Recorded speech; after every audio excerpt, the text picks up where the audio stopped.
আচ্ছা, প্রথমেই অভিযোগ যেটা জিতু কমলের সাথে সাথে চলে, জিতু কমল নাকি প্রচুর ট্যান্ট্রাম দেখায়, তার একটু ট্যান্ট্রাম আছে, কি বল?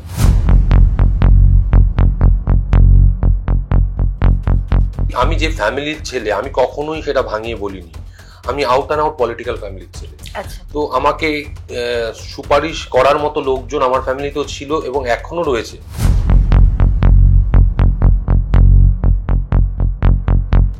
এইরকম প্রতিবেদনটা সত্যি আমি ভাবতে পারিনি।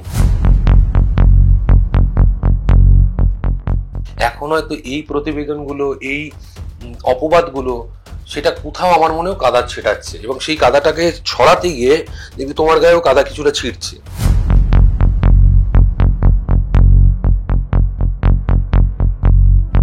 ডিরেক্ট ক্যামেরার সামনে বলছে আমাকে পদ মন্ত্রিত্ব দেওয়া হবে বলেছিল, কিন্তু দেওয়া হচ্ছে না। আবার সাইড বাই সাইড আমি মানুষের জন্য কাজ করতে চাই, এই দুটো কন্ট্রাডিক্টরি। এটা রাজনীতি হতে পারে না। রাজার নীতিকে রাজনীতি বলে।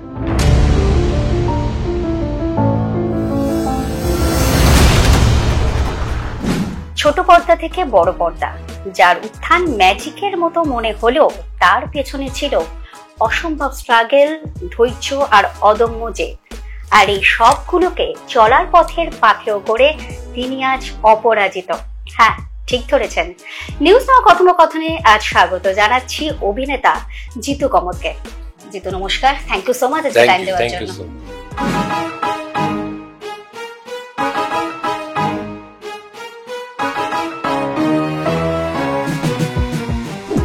আচ্ছা, কেমন আছো বলো? আমি খুব ভালো আছি। ভালো আছি কথাটা বলতেই আমার ভালো লাগে। আমি খুব অপটিমিস্টিক একজন মানুষ। তো এই ভালো আছি শব্দ দুটো বলতে আমি খুব প্রাইড ফিল করি। আমি খুব প্রাউড এই ব্যাপারে। আচ্ছা, প্রথমেই অভিযোগ যেটা জিতু কমলের সাথে সাথে চলে, জিতু কমল নাকি প্রচুর ট্যান্ট্রাম দেখায়, তার একটু ট্যান্ট্রাম আছে, কি বল? না, ট্যান্ট্রাম দেখো, আমি ছোটবেলা থেকে যে রাস্তায় হেঁটেছি, যার যার মানে স্কুলিংয়ে আমি মানুষ, সেটা হচ্ছে গৌতম মুখোপাধ্যায়। তিনি আবার সৌম্য মিত্রর স্টুডেন্ট, এবং তাদেরকে যেভাবে শিখিয়েছেন এবং তারা আমাকে যেভাবে শিখিয়েছেন যে কাজটা করছি সেটাকে জিজ্ঞেস করো কেন করছি, চরিত্রের পেছনের ইতিহাসটা কি। যখন একটা সিন করছি, তারপরে মাঝের সিনে নেই, তারপরে আমাকে আবার অন্য সিনে দেখা যাচ্ছে, এই মাঝের সিনটাতে আমি কি করছি, এই প্রশ্নগুলো যখন করি এবং তার সদুত্তর যদি না দিতে পারাটা, এবং আমি এই প্রশ্নগুলো করাটা যদি ট্যান্ট্রাম হয়, তাহলে এই ট্যান্ট্রামটা আমি সারা জীবন বইতে পারবো। আমি চাইবো এটা নিয়ে যাই আমি। তাতে কাজ কম হবে, কাজ বেশি হবে, তাতে আমি অতটা চিন্তিত নই। কিন্তু কখন ব্যথা লাগে তখন আমি আমার বাড়ি থেকে খাবারটা নিয়ে যাই। আমি চেষ্টা করি চশমা, আমার জুতো, আমার ভর্তি জুতো, সমস্ত কিছু, এগুলো কাদের জন্য? আমি তো নিজে খুব সাধারণভাবে বসে থাকি। আমার বাড়িতে যা জামা কাপড় পরে থাকি, মানে এখন তো আজকে খুব ভালো জামা কাপড় পরেছি মনে হচ্ছে আমার, আমি যেভাবে থাকি। তো আমি জানি না, কিছুদিন আগে একটা খুব নামী সংবাদপত্রের পেজে দেখলাম, আমার মানে সেটা প্রিন্ট মিডিয়া, আমার নাম করেনি, কিন্তু সেখানে পরিষ্কার বোঝা যাচ্ছে যে আমাকেই বলেছে যে আমি ডিজাইনার পোশাক ছাড়া পরি না, আমি গেঞ্জিটাও ডিজাইনারের পোশাক পরি, এবং যে প্রডিউসারের হাত ধরে অপরাজিতর মতো একটা চরিত্র করেছি তাকেও আমি নিন্দামন্দা করি। তো সবটাই যখন শুনলাম, মানে আমার যারা পিআর দেখে তারা পাঠালো, this is not done, it is so cruel. আমি বললাম কি এমন প্রতিবেদন দেখলাম, পড়ে আমিও একটু অস্ট্রাক মুভমেন্টে পড়লাম যে এইরকম প্রতিবেদনটা সত্যি আমি ভাবতে পারিনি। এবার সেটা প্রথম ফোন আসলো, আমি অপরাজিতর পর যাদের সাথে কাজ করেছি জিতের হাউস থেকে, তার ভাই ফোন করলো, কার কাছ থেকে চেয়েছো গেঞ্জি? তো আমি বললাম জানি না গো, আমি তো তোমাদের কাজ করেছি। দেন গোপালদা, এই দুলালদা বলে আমি যার কাজ করলাম, যার ছবি রিলিজ করবে, তার শুটিং এ আমার প্যান্টটা এফোর ওফোর হয়ে গেছে, ছিঁড়ে গেছে পুরোপুরি, এবং সেটা চেঞ্জ করতে গেলে 1 কিলোমিটার দূরে। আমি সেই অবস্থায় শর্ট দিচ্ছি, সেখানে আরেকজন তোমাদের মতনই ইন্টারভিউ নিতে গিয়েছিল, নবনীতা বলে, সেটা দেখলো সেইভাবেই শর্ট হচ্ছে। তারপরে যখন এই দোষারোপগুলো আমার মাথায় চাপিয়ে দেওয়া হয়, তখন মনে হয় যে মনটা নিয়ে এসছিলাম, যেটা তোমার হয়তো মাথাতেও থাকবে, যে আমার প্রথমে কোনো কাদা ছিল না, সাদা মনে কোনো কাদা নেই, আমি খুব একটা সহজ সরল ছেলে ছিলাম। এখন হয়তো এই প্রতিবেদনগুলো, এই অপবাদগুলো, সেটা কোথাও আমার মনেও কাদা ছেটাচ্ছে, এবং সেই কাদাটাকে ছড়াতে গিয়ে দেখবি তোমার গায়েও কাদা কিছুটা ছিটছে। তখন মনে হচ্ছে ওকে দোষারোপ করছে। আমি কাউকে দোষারোপ করিনি এখনো পর্যন্ত। আমি কাউকে নিয়ে দোষারোপ করেছি ইভেন আমার জীবনে এত বড় একটা ঘটনা ঘটে গেছে যাকে কেন্দ্র করে ঘটেছে, তার নামে আমি কোনোদিন কোনো কথা বলিনি। তো দোষারোপ করে কি হবে, সামনে এগিয়ে যাও এবং জীবনটাকে ভালো করে দেখো। তখন মাঝে মাঝে কষ্ট হয়, যে হয় না এমন নয়। তো ঠিক আছে, এক জোকে যখন একবার হাসবো একটা কমেডিতে, একটা দুঃখে কেন বারবার কাঁদবো? তো আমি ওইটা নিয়ে পড়ে থাকি না। নিন্দুকের কাজ নিন্দুক করছে, আমি শুধু আমার কাজটুকু করছি। একদম সেটাই। কিন্তু যেটা তুমি বলছিলে যে তুমি যেটা চেয়েছো, যে পোশাক যেটা বলা হচ্ছে, কিন্তু কথা হচ্ছে সেটা তো তুমি তোমার পার্সোনাল ইউজের জন্য চাওনি। যদি সেরকম কিছু ঘটেও থাকে সেটা তো চরিত্রের প্রয়োজনে। না না না, অনেকেই চায়। আচ্ছা, অনেকেই চায়, আমার জানা আছে। আমি আমার কেরিয়ার শুরু করেছি অ্যাসিস্ট্যান্ট ডিরেক্টর হিসেবে। আমি জানি সেটা বেয়াদব আমি করছি, বেয়াদবের কাজ করছে। একটা সিন তার আগের সিনে ধস্তাধস্তি হয়ে গেছে, সেটা আগের দিন হয়ে গেছে, পরের দিন সকালবেলা সে কি করে জামা প্যান্ট পাট পাট করে ইস্ত্রি করে পরে, সেটা আমি দাঁড়িয়ে দাঁড়িয়ে দেখেছি আর্টিস্ট করতে। এবং তাদের নিয়ে সমালোচনা হবে না, কারণ সমালোচনা হওয়ার জন্য যোগ্যতাটা লাগে। এবার আমার মনে হয় সেই যোগ্যতা আমাকে দর্শক করে দিয়েছে, যে তোমাকে নিয়ে সমালোচনা করুক। রবীন্দ্রনাথকে নিয়ে সমালোচনা হয়েছে, শম্ভু মিত্রকে নিয়ে হয়েছে, শিশির কুমার ভাদুড়িকে নিয়ে হয়েছে, যাকে দেগে দিয়ে দাগিয়ে দেওয়া হয়েছে শিশির কুমার ভাদুড়িকে। কখনো কখনো সৌমিত্র চট্টোপাধ্যায়কেও নিয়ে হয়েছে। তো আমি কনসা জেলাকা হাতিও যে আমাকে নিয়ে করবে না, মানে একটু সাফল্য পেলে তাকে নিয়ে একটু চলবে, একটু তো চলবে। এটা আমাদের ইন্ডাস্ট্রিতে একটু বেশি, অন্য ইন্ডাস্ট্রিতে কম। কিন্তু আমি কখনোই আমার ইন্ডাস্ট্রিকে কখনো দোষারোপ করবো না। সবাই সমান হয় না, সবাই সমান হয় না। আমি ইন্ডাস্ট্রি থেকে প্রচুর পেয়েছি। আমার মাথার উপর ছাদ পেয়েছি, আমি গাড়ি পেয়েছি, আমি বাবা মাকে সচ্ছলভাবে জীবনযাপনের জন্য যে অর্থটুকু দরকার সেটা দিতে পেরেছি। তো আমাকে ইন্ডাস্ট্রি প্রচুর দিয়েছে। তো যারা নিন্দা করছে তারা খুব সংখ্যায় কম, পৃথিবীতে ভালো মানুষের সংখ্যা বেশি, তাই পৃথিবীটা এতটা সুন্দর। যারা নিন্দে করছে, কোথাও কি মনে হয় কখনো কি সেখানে কোনো ব্যক্তিগত আক্রোশ রয়ে যাচ্ছে? হ্যাঁ, ডেফিনেটলি আছে, ব্যক্তিগত আক্রোশ রয়েছে। চেনি না, তার সাথে আমি কোনোদিন কাজ করিনি, সেও বলছে, সবটা কানে আছে। তারাও জানে যে এইটুখানি ইন্ডাস্ট্রি, এবং যে আমার কানে দিচ্ছে, আমি তার কাছ থেকে কথাটা যখন নিচ্ছি, এটাও ভেবে নিচ্ছি যে আমি কিছু বললে সেও গিয়ে বলবে, কিন্তু আমি কখনো বলছি না। আমি কখনোই কারোর নামে এখনো পর্যন্ত কোনো ইন্টারভিউতে দেখবে না যাকে কেন্দ্র করে এত বড় ঘটনা ঘটেছে আমার জীবনে, তার সম্বন্ধে আমি কখনো খারাপ বলেছি বলে আমার তো জ্ঞানও তো মনে পড়ে না। একদিন সুদিন আসবি। আচ্ছা, একটু একদম পিছনের দিকে ফিরবো। তোমার একদম শুরুটা একদম প্রথম থেকেই মাথায় ছিল অভিনেতাই হবে, নাকি ঘটনা চক্রে? Not at all. আমি ব্যাক ক্যামেরা কাজ করতে ভালোবাসি, এখনো সেটাকেই করতে চাইবো যদি আমি সুযোগ পাই। আমি থিয়েটারের লাইট মিউজিক করতাম গৌতম মুখোপাধ্যায়ের দলে, যার হাত ধরে আমার এই ইন্ডাস্ট্রিতে আসা। তখন আমি 8-9, তখন মাল বইতাম। এখনো মাল বইতে বললে, আমি গৌতমদাকে সেদিনও বললাম যে আমাকে একটু রিহার্সালে বলো, আমি থাকবো। বলছে না, রিহার্সালে থাকলে বাচ্চারা ভয় পাবে। কেন ভয় পাবে? তারা ভাববে হয়তো তুমি ওর অভিনয়ে দেখছো বা করছো, এখনকার ছেলে মেয়েদের জানো না, এবং তোমাকে পরে ফোন করে জ্বালাবে আমাকে সিনেমা সিরিয়ালে কাজ দাও।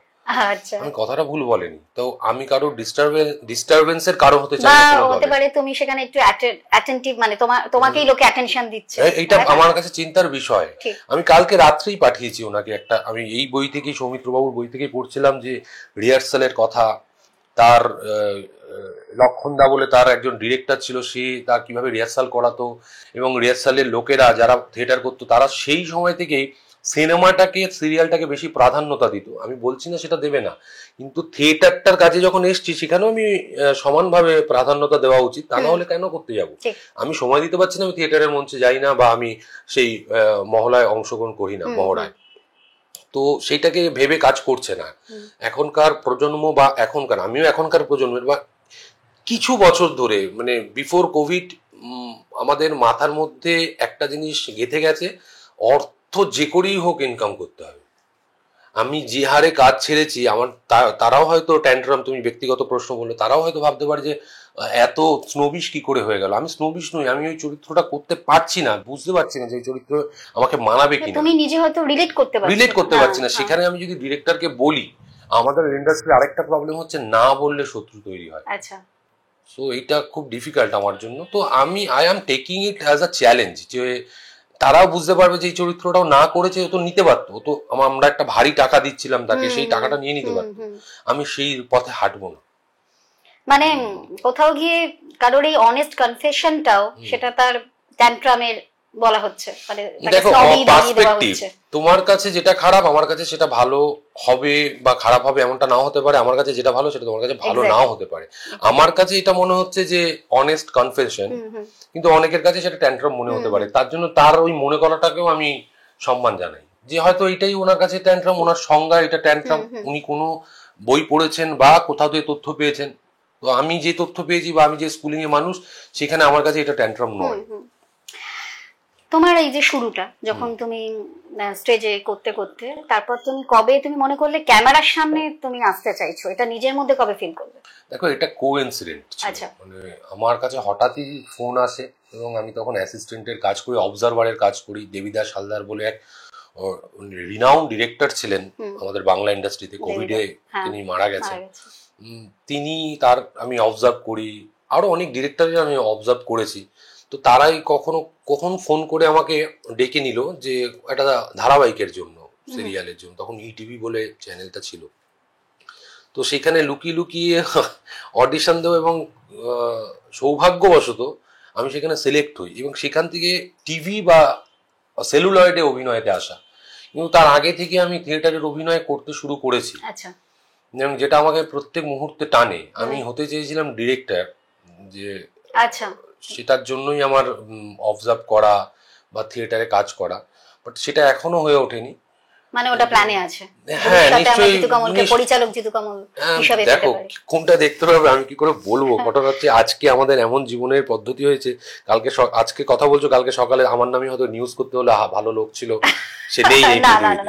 তো কেউ আমরা পরের দিনটা কথা জানি না, এতটা ইনসিকিউর আমরা, এতটা আনসার্টেন। একদম। আচ্ছা, অবশ্যই যেটা আমরা অনেকেই জানি, তোমার যে স্ট্রাগল পর্বটা সেটা তো চলতেই থাকে, এটার বোধহয় শেষ নেই। তো তোমার কোথাও গিয়ে মনে হয় যে এটাও এক ধরনের ব্লেসিং?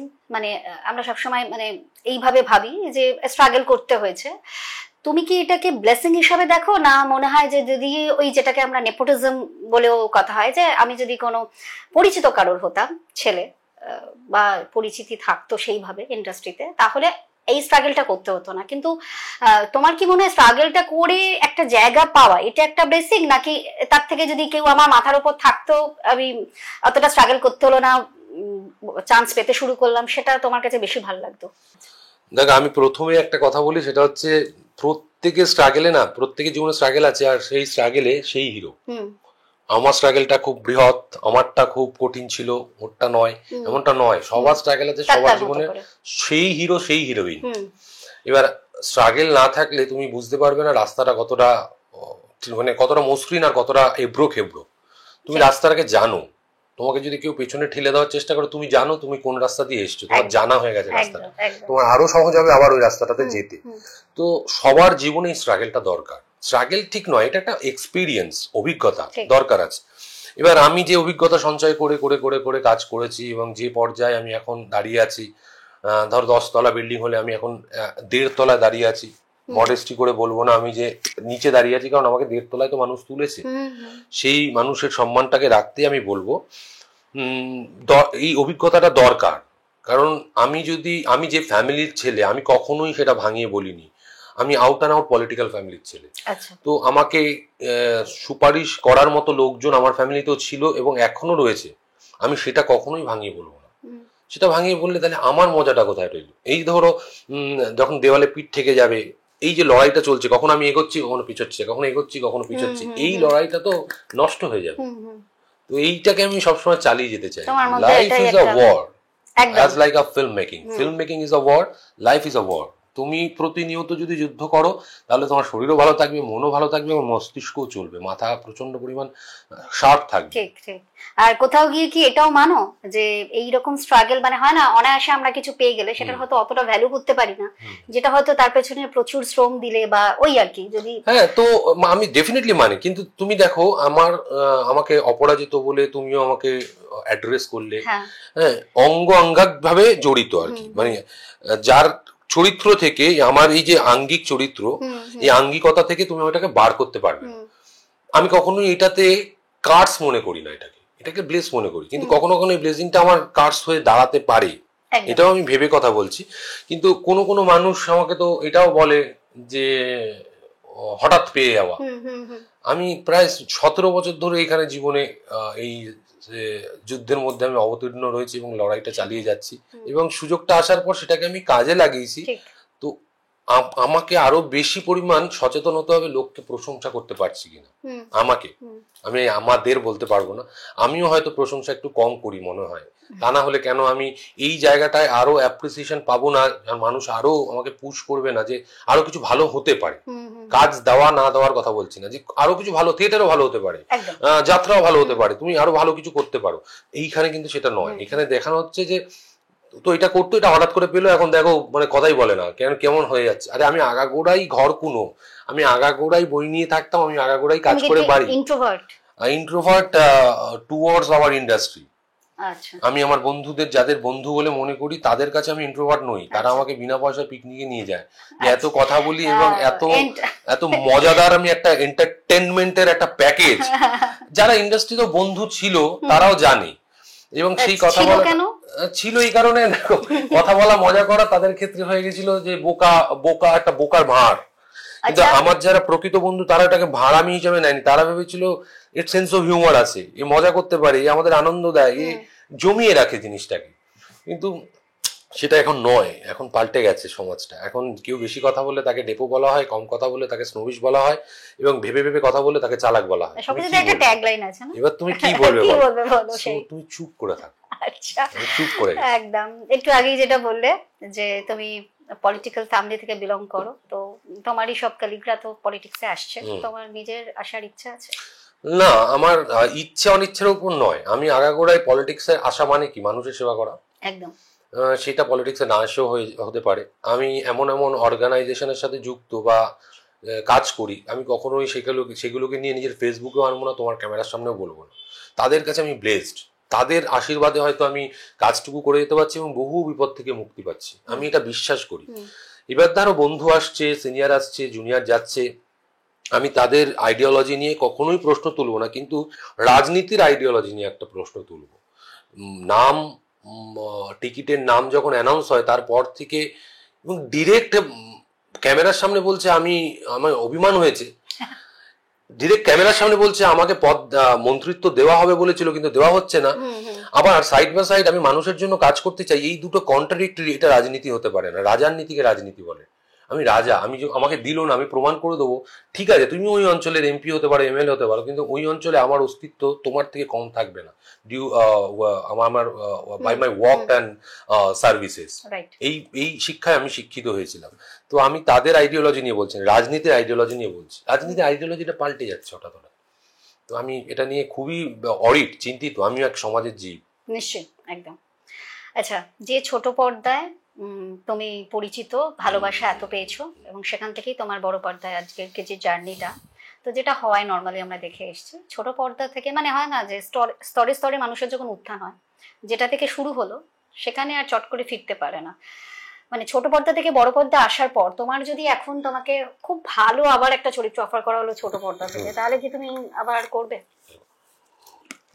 আমার কাছে দুবেলাই অফারটা আসে ছোট পর্দায়। আমার কাছে পর্দাটা কখনোই ডিমান্ডিং ছিল না, পর্দাটা কখনোই আমার চাহিদার অন্তর্ভুক্ত ছিল না।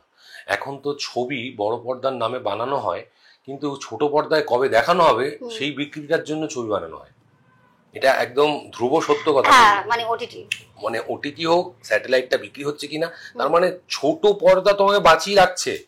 তুমি বলো আর না বলো, আমি যেদিন চাইবো সেদিন ছোট পর্দায় কাজ করতে পারি। কিন্তু আমার এখন ধরো ছোট পর্দা বড় পর্দা নয়, অন্য কাজগুলোর প্রতি কমিটমেন্ট রয়েছে। আমার বসে থাকাটা ধরো অনেক দিন ধরে, কিন্তু যে ছবিগুলো রিলিজ করবে তার প্রমোশন করতে হবে, তার জন্য আমাকে আগে থেকে পোস্ট প্রোডাকশনে কাজ করতে হবে, ডাবিং করতে হবে। আর ছোট পর্দাকে কাজ করে আমি যেহেতু 13-14 বছর কাজ করেছি, আমি জানি ওর প্রতি কমিটমেন্টটা কতটা বেশি থাকে। সকালে যেতে হয়, আমাকে রাত্রে ফিরতে হয়, তার লাইনার চাইতে হয় আমার কাছে, যেগুলো এখন নাকি দেওয়া বন্ধ হয়ে গেছে। তো আমি এটা জেনেই করছি না, আমি তাদের বোঝাচ্ছিও যে আমার এই কাজটার পর এটা রয়েছে, আমি কি করে তোমার ওখানে সময় দেবো। আমি চাইলে তো অর্থ যদি ইনকাম করা আমার মোটিভ হয়, আমি definitely I will grab TV production side by side. They have given me that opportunity to work with film. তো আমি তো সেটা করতে চাইছি না, ওরা তো দিচ্ছে আমাকে সেই সুযোগ। আমি ঠিক আছে এক জায়গায় মনোনিবেশ করি না। হ্যাঁ, কিন্তু বড় পর্দাতেও যখন অপরাজিত হিসাবে লোকে তোমাকে চিনলো, ভীষণ তোমাকে আলাদা প্রশংসায় ভরিয়ে দিয়েছে, প্রচুর ভালোবাসা পেয়েছো, এবং তারপরেও তুমি তারপরের প্রজেক্টে যাওয়ার আগে প্রচুর একটা গ্যাপ ছিল, মানে সেটা কি তুমি তোমার যে ইমেজটা তৈরি করতে পেরেছো সেটা যাতে কোনো রকম ভাবে ভুল পদক্ষেপ না নেওয়া হয়ে যায় সেই জায়গায় তুমি এতটা কনসাস নাকি সেটা তৈরি করতে? ব্যাপার হচ্ছে সেই সময় তিতুমির বলে একটা প্রজেক্ট অ্যানাউন্স হয়েছিল, তার জন্য আমার যে চেহারাটা আমার মোবাইলে রয়েছে সেটা খুব একটা আমি এক্সপ্লোর করিনি, কাউকে দেখাইও নি। আমি পুরোপুরি ওয়েট আমার নিয়ে গিয়েছিলাম, এখন ধরো ওয়েট আমার 89, তখন আমি ওয়েট নিয়ে গিয়েছিলাম 72-71, মুখটা ঢুকে গেছে আমার, চোখগুলো প্রায় বেরিয়ে এসছে, রক্তবর্ণ চক্ষু, সেখানে রগগুলো বেরিয়ে গেছে, শ্যামলা মানে কালো গায়ের রং করেছি, ট্যান। আমি সকালে 13 কিলোমিটার, বিকেলে 13-14 কিলোমিটার, মানে ধরো 26-27 কিলোমিটার দৌড়তাম তিতুমির চরিত্রটার জন্য, কারণ ওই চরিত্রটা এতটা কাট ছিল। সেই প্রজেক্টটার জন্য আমি 4 মাস ধরে কেটেছিলাম। তারপরে প্রজেক্টটা যথারীতি আমার জন্মদিন সেদিন ছিল, প্রজেক্টটা সেই দিন পোস্টপন্ড হয় due to some technical reason, আর যা হওয়ার হয়েছে জানি না। তো একটু খারাপ ফেজ দিয়ে আমি যাচ্ছি, তো এই খারাপ ফেজটা দিয়ে যাওয়াটাও আমি এনজয় করছি, তাহলে ভালো কি করে দেখবো? রাতের অন্ধকার যদি সুন্দর অন্ধকার না হয়, সূর্যের আলো পরিস্ফুটিত সুন্দর লাগে না, তো আমার ভাল লাগছে এটাও। এবার একটু অন্য প্রসঙ্গে আসছি। জীবনে আমরা মানুষ, আমাদের জীবনে অনেক রকমই কিছু ঘটছে সবসময়, আপস অ্যান্ড ডাউনস থাকেই, কিন্তু তোমরা যারা পাবলিক ফিগার বলা হয়, পাবলিক ফিগারদের ইমেজটা মানে সবসময় ওদের খোলা পাতা হতে হবে, মানে সবকিছু নিয়ে। আর এখন এই সোশ্যাল মিডিয়ার যুগে সেটা প্রচুর বেড়ে গেছে, মানে সবকিছু নিয়ে সবসময় কথা হচ্ছে। তোমার পার্সোনাল লাইফ নিয়ে আমি আর কোনো প্রশ্ন রাখবো না, কারণ এটা সকলেই জানে, আমার সেটা নিয়ে কোনো বক্তব্য নেই। আমি বলতে চাইছি, যখন মানুষ পার্সোনাল লাইফে একটা ঝড়ের মধ্যে অলরেডি রয়েছে, সেখানে যখন এইরকম সোশ্যাল মিডিয়ায় কন্টিনিউ তোমাদেরকে স্ক্রুটিনি করা হচ্ছে, এটা ঠিক হয়নি, এটা কেন করলো, ওইটা করলো, তো এই বিষয়টাকে নিয়ে তুমি কি বলবে? তোমার কি বক্তব্য? মানে এতটা খোলা পাতা হওয়া উচিত, বা উচিত অনুচিতের জায়গাতেও নেই, কারণ তোমাদের হাতেও থাকে না, কিন্তু সেটাকে তুমি কিভাবে ধরে নাও যদি আগলাতেও চাও, মানে তোমার বক্তব্যটা কি? আমাকে রিসেন্টলি 2-3 দিন আগে শিবরাত্রি ছিল, আমি রাত জেগেছিলাম, ওই দিন আমার এক বন্ধু এসেছিল, সাংবাদিক বন্ধু, সে আমাকে প্রশ্ন করলো, তুমি কি করে ডিল করছো এটা? তো তোমার যে এই যাচ্ছে একটা স্ট্রমিং হচ্ছে, তুমি কি করে ডিল করো? আমি বলবো, দেখো অন্যরা পারবে কি পারবে জানি না, তাদের সাথে যাতে না ঘটে, মানে একসাথে এতগুলো ডিলিং, বাট আমি ডিল করছি কি করে সেটা আমার ধ্যান আমাকে ডিল করায়, আমার বই পড়া ডিল করা, এবং এই পুরো ফ্ল্যাটটাতে ধরো এই ঘরটা আমার অফিস রুম টাইপ, বাকি জায়গাটা পুরোপুরি ফাঁকা, যেখানে আমি একাই থাকি, এবং আমার ফ্ল্যাটের লোকজন জানে যে আমার ঘরে কজন আড্ডা মারতে আসছে আর কি করছে। তো এটা খুব কঠিন একটা কাজ ছিল আমার কাছে, এখনো কঠিন, কিন্তু সেটাকে যদি তুমি আমি খুব হাত বড় করে, মানে ওয়াইড হ্যান্ডেড, আমি সেটাকে আমার কাছে এসো, আমি ডিল করি তোমার সঙ্গে, যদি হেরে যাই তো হেরে যাব, যদি জিতে যাই তো বড় কিছু পাবো। তো এই বিশ্বাসে আমি এগোচ্ছি, এবং আমি জানি যে আমার জন্য বড় কিছু আছে, এই বিশ্বাসটা আমার কাছে আছে। যদি না ওই বললাম লাস্ট ব্রেথ নিয়ে ফেলি, বাট আমি লড়াইটা চালাই। কখনো এমন নয় যে তোমরা নেই বা কেউ নেই, আমি একা বসে দেওয়ালে ঘুষি মারছি বা ইয়ে করছি, যেগুলো যে ফ্রাস্ট্রেশন গুলো বেরোয়, আমার ওটা হয় না। আমি ওটাকে ডিল করার চেষ্টা করি। যখনই একটু অস্থির লাগে আমি মেডিটেশন করি, আমি 1 ঘন্টা 1.5 ঘন্টা পর্যন্ত মেডিটেশন করতে পারি বসে। তো এটা আমাকে ভগবান প্রদত্ত, আমি প্রচন্ড শিব বিশ্বাসী একজন মানুষ, তিনি আমাকে প্রত্যেকটা সময় রক্ষা করেন এবং ফিল করি আমার সঙ্গে সঙ্গে রয়েছেন। তো ইটস আ ফেজ, ঠিক, তো এই ফেজটা আমি এনজয় করি। যে প্রসঙ্গটা তোমার সাথে কথা বললে আসবেই, অবধারিত, অপরাজিত, তো সেই জার্নিটার শুরুতে যাচ্ছে একটু, মানে স্ট্রাগল তো করছো, কিন্তু ওই রকম একটা আইকনিক চরিত্র যখন তোমার কাছে অফার হলো, মানে আমি আগে জানতে চাইবো তোমার কাছে এলো কিভাবে? আমার কাছে খুব কোইন্সিডেন্টলি এসেছিল, মানে এমন নয় যে আমাকে ভেবেই করা হয়েছিল। এর আগে এই চরিত্রটা অন্য অভিনেতা, এমন নয় একজনই, অন্য অভিনেতার করার কথা ছিল, তাদের লুক সেট হয়েছিল। একদিন অনিকদার ফোন আসে আমার কাছে, ফেসবুকে আমার কাছে নাম্বারটা চাই, যে নাম্বারটা দেবে একবার। আমি নাম্বারটা দিয়েছি, ফোন করলাম, তো আমাকে একটা বলছে স্ক্রিপ্ট পাঠিয়েছিল 1 পাতার, এবং বলছে এটা আমাকে একটু শুট করে পাঠাও তো। এবং সেটা যে অপরাজিত অথবা সত্যজিৎ রায়ের আদলের চরিত্র, আমি সেটাও বুঝতে পারিনি প্রথমে। তো আমি করে পাঠালাম, পাঠানোর পর আমার সাথে কথোপকথন হচ্ছে 3 মাস 3.5 মাস, সকালে হ্যাঁ বিকেলে না, সকালে হ্যাঁ বিকেলে না। তো কেন না, যিনি আগের অভিনেতা ছিলেন সে ডেট কখনো অ্যাডজাস্ট করতে পারছেন, আবার বিকেলে পাচ্ছেন না, ও সে আচ্ছা, এরকম একটা জায়গা, মানে সেও করার জন্য, যে কোনো লোকই এই চরিত্রটা করার জন্য অধীর আগ্রহে অপেক্ষা করে, কিন্তু আমি তখনও জানি না কিন্তু কি চরিত্র। তারপরে যখন জিজ্ঞেস করলাম, মানে জিজ্ঞেসও করিনি, আমি কথার প্রসঙ্গে আর কি বুঝতে পারছি যে এটা সত্যজিৎ রায়ের চরিত্র এবং সেটা আমাকে বলা হচ্ছে, সেই সময় আমি একটু ভাবলাম আচ্ছা, মানে এমন স্ক্রিপ্টটা দিয়েছে যেখানে দেখিয়ে আমার বুঝে নেওয়া উচিত ছিল এটা সত্যজিৎ রায়ের চরিত্র, সেটা ডিরেক্টর ভেবেছিলেন, কিন্তু আমি বুঝতে পারিনি। দেন আমাকে একদিন লুক সেটের জন্য ডাকলো, তখন ঠিক হয়েছিল যে I had to play that younger Satyajit রায়ের রোল। আচ্ছা, সেটা আমি করতাম, এই ছবিতে আমার একটা পার্ট হতো, এটা আমার এই নিয়তির 4 কপালে লেখা ছিল। এবং যখন লুক সেটে গিয়েছিলাম সেই সময় কোভিডের একটা বাড়াবাড়ি চলছে, আর 9টা না 9:30 না 10টার সময় ইন্ডাস্ট্রি বন্ধ হয়ে যায়, 9টার সময়। তো আমি বললাম যে অনিকদা আমাকে, আমি 4টে নাগাদ পৌঁছেছি, তুমি 5টায় আমাকে ছেড়ে দিও। ঠিক আছে তুমি এসো, আমাকে ডাকলো। তো এরকম একটা ঘরের মধ্যে মেকআপ হচ্ছে, সোমনাথ কুণ্ডু মেকআপ করছে, বাইরে একটা কাজুর কুচুর আওয়াজ আর কি, একটা হই হট্টগোল চলছে আর কি। তো যখন আমি মেকআপটা নিয়ে বেরিয়ে আমি ফ্লোরের দিকে যাই ফটো তোলার জন্য, একটা নিস্তব্ধতা তৈরি হয়। এবং trust me, I didn't C a single photograph on the time of look set. আমি ল্যাপটপে গিয়েও উকি মারিনি। তো ফটো তোলা হয়, আমি সঙ্গে সঙ্গে আমার ফ্লোরে পৌঁছে যাই। রাত্রিবেলা যখন আমি আমার ড্রয়িং রুমে বসে ইয়ে করছি আর টিভি বা কিছু দেখছি, আমাকে বললো একটু বড় স্ক্রিনে, অনেকটা ছবিগুলো পাঠিয়েছিল, বড় স্ক্রিনে একটু দেখো। তো আমি বড় স্ক্রিনে সিঙ্ক্রোনাইজ করে দেখি, আমি বললাম যে পোজে তুমি ছবিগুলো তুলতে বললে সেইটাই তো পাঠিয়েছো। তো আমাকে খুব ফন্ডলি আমাকে বলেছিল যে ইডিয়েট, ইটস ইউ। তো আমি হাঁ করে দেখছি, নিজেই নিজেকে চিনতে পারো? Actually not. আমি তখন, আমার সঙ্গে নবনীতার আমার সম্পর্ক ছিল, ও এসে বলছে এটা রিয়ার পিকচার না সত্যজিৎ রায়, ঠিক ওইটা পাস করেছিলাম যেটা অনেকটা বললো, idiot, it's me. So that was the first experience, মানে when I saw that picture of Mr. রে, মানে আমাকে যখন সাজানো হয়েছিল, তারপরেও কিন্তু আমার কাছে অ্যাসুরেন্স আসেনি আমি চরিত্রটা করছি। কিন্তু অনিকদা মানে given a best for me, এবং সেটার জন্য মানে সেটা কি প্রোডিউসার প্যানেল থেকে কোনো ছিল? ডেফিনেটলি থাকবে, আপত্তি নয়। একটা সিনেমা এখন বুঝতে পারি বিক্রির একটা ব্যাপার থাকে, তিনি তার, সে আমার টিভিতে কাজ দেখেছে, সে ফিল্মে কতটা মানুষ অ্যাকসেপ্ট করবে। তো আমি মানুষের কাছে তো ডেফিনেটলি সারা জীবনের জন্য কৃতজ্ঞ, এটা আমি কি করে বোঝাবো আমি জানি না। তো তারপরে হিস্ট্রি তৈরি হলো যখন আমি ফুল ফ্লেজেড এই ছবিটা করার সুযোগ পেলাম। Then I have given my মানে 200% হোয়াট এভার আই হ্যাভ। আমারও একটা তো লিমিটেশন আছে, সেটা মেনেই আমাকে এগোতে হয়েছিল, তো আমি দিয়েছিলাম আর কি। মানে কথা শুনতে শুনতে আমি ওটা ভিজুয়ালাইজ করছি, যে সময় তুমি দেখছিলে নিজেকে চিনতে পারোনি, যখন তোমাকে বলা হলো ইডিয়েট ইটস ইউ, চিমটি কেটে দেখেছিলে, মানে ওই যে আমি স্বপ্ন দেখছিলাম, সামনে গিয়ে দেখছিলাম হ্যাঁ এটা তো আমি।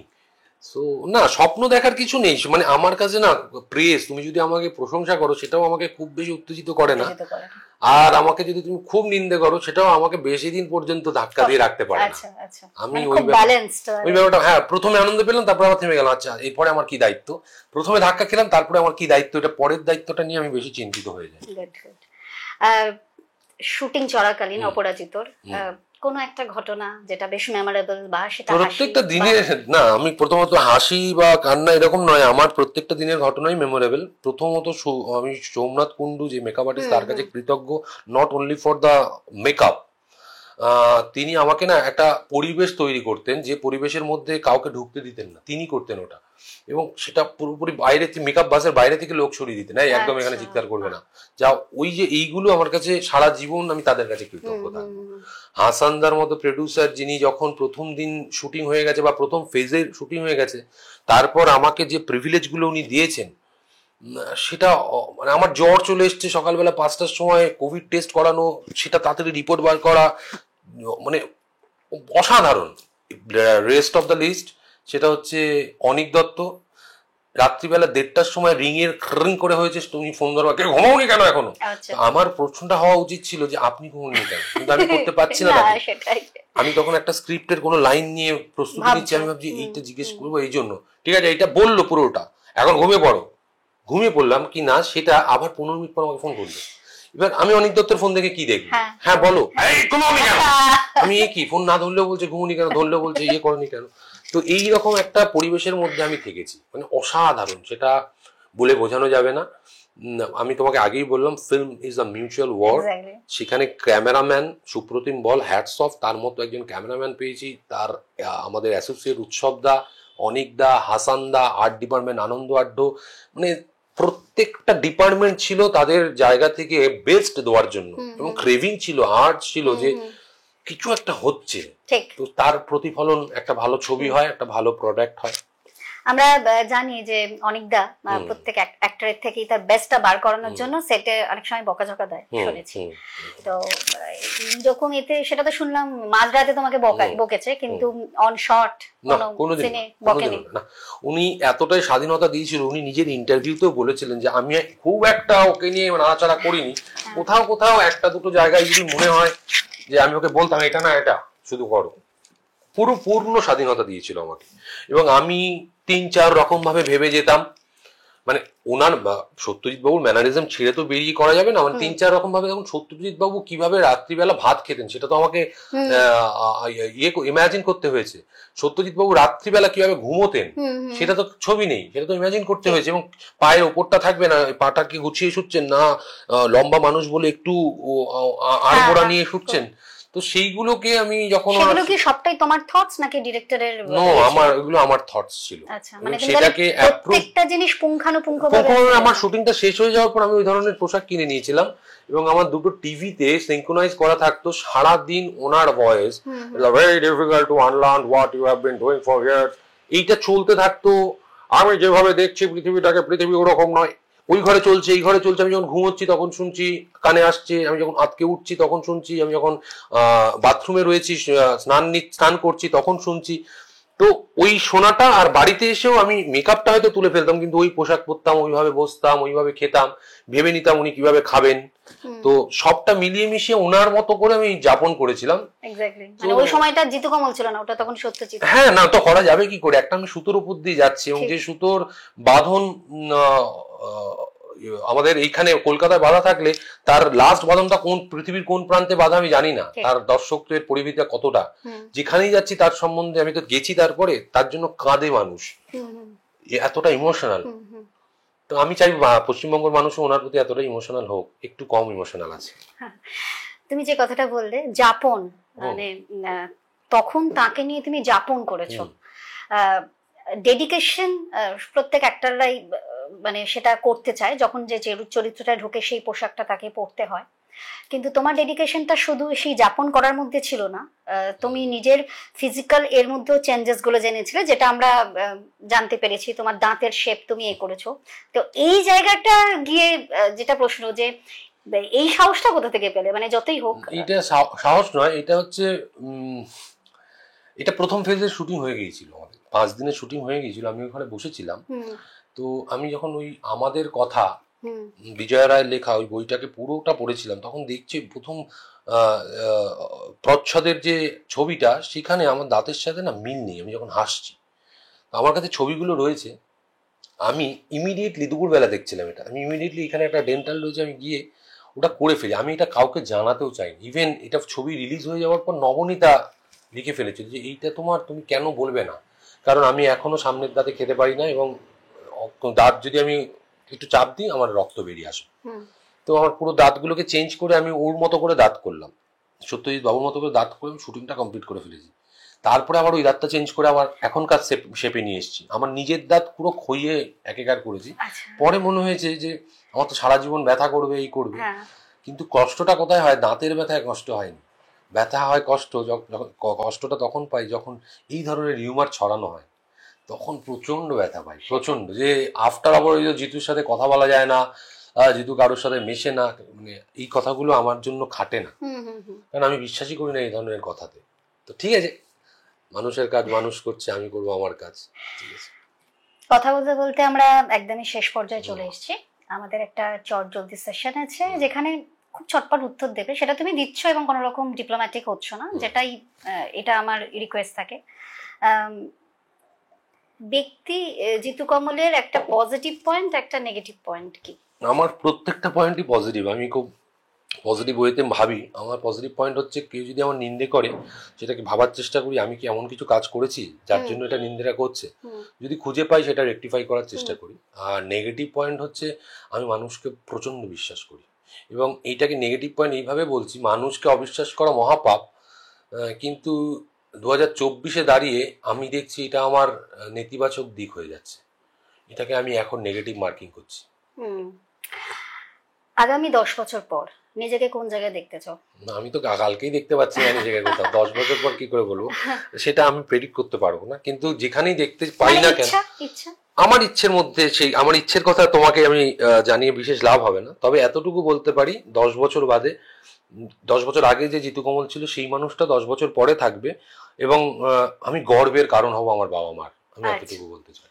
বাহ, আচ্ছা, আমাদের জীবনে অনেক রকম ঘটনা থাকে প্রত্যেকেরই, কোনো ঘটনা যেটা অনেক সময় মনে হয় না যে এটা না ঘটলে ভালো হতো, বা এইটা মানে জীবনে কোনো ঘটনা আছে যেটা তুমি ডিলিট করতে চাও? না, আমি কোনো কিছুতে রিগ্রেট করি না, প্রত্যেকটা ঘটনা আমাকে অভিজ্ঞতা দেয়, খারাপ ভালো, হাফ খারাপ হাফ ভালো, প্রত্যেকটা ঘটনা অভিজ্ঞতা দেয়, না তো আমার জীবনটা রঙিন হতো না, আমার জীবনটা রঙিন, আমি খুব কালারফুল মানুষ।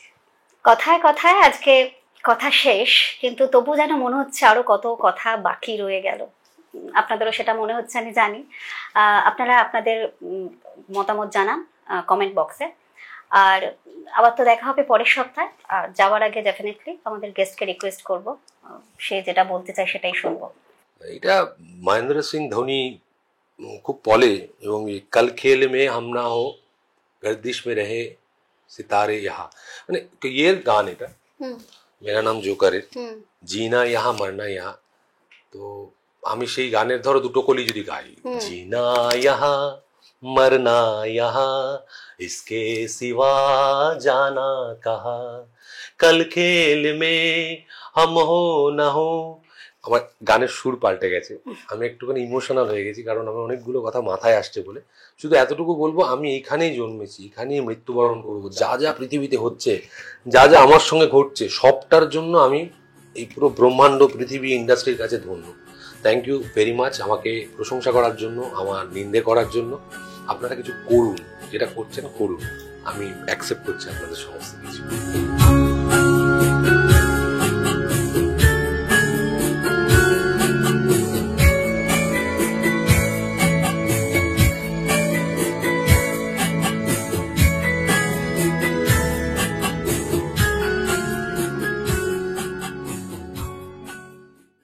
আরও খবর পেতে লাইক, ফলো আর শেয়ার করুন নিউজ নাওকে।